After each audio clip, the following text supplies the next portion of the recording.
সারফাজের ছোট খালামণি এবং তার মামা যাচ্ছে ফ্যামিলি ট্যুরে দেশের বাইরে। এখানে তার মামার ডিউটি অন আছে, রেডি হয়েও সে তার ভাগ্নের খাবার রেডি করে দিচ্ছে এবং সারফাজের সাথে কিছু একটা বলছে এবং সারফাজকে বলছে, সারফাজ তুমি তাড়াতাড়ি খেয়ে নাও, খাওয়া শেষ হলে তোমাকে নিয়ে ঘুরতে যাব এবং তুমি সি অফ করতে যাবে আমাকে।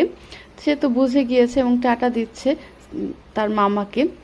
তারপর আমরা সবাই রেডি হয়ে নিচে নেমে যাচ্ছি এবং সারফরাজের মামার তো মনটা খুবই খারাপ, সে অলরেডি কান্না করে দিচ্ছিল।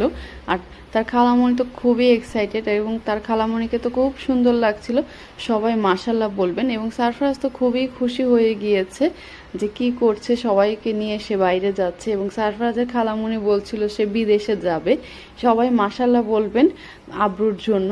তারপরে সারফরাজ হঠাৎ দেখলো যে তার নানা ভাইয়ের গাড়ি বের করছে, সারফরাজ তো আরও খুশি হয়ে গিয়েছে কারণ সে তার নানা ভাইয়ের গাড়িতে ঘুরতে যাচ্ছে এবং পুরোটা রাস্তা সে এনজয় করেছে, সব কিছু দেখেছে, তার খালামণির সাথে খেলেছে।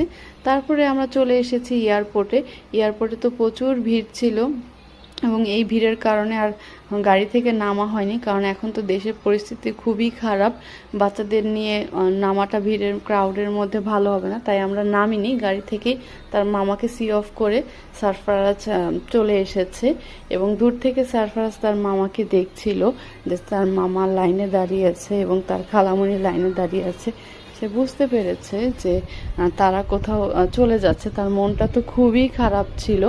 গাড়িতে উঠে তো সারফরাজ খুব একটু কান্নাকাটি করেছে এবং দূর থেকে দেখুন তার মামাকে একটু দেখা যাচ্ছিল এবং গাড়ি দাঁড়ানোর জন্য দিচ্ছিল না, দাঁড়া করানোর জন্য, এবং সারফরাজ বারবার বলছে না না মামা নেই, এরকম করে বলছিল এবং হাসছিল এবং মাঝে মাঝে কান্না করে দিচ্ছিল, তার মনটা খুবই খারাপ। তারপরে আমরা বাসার উদ্দেশ্যে রওনা দিয়ে চলে এসেছি।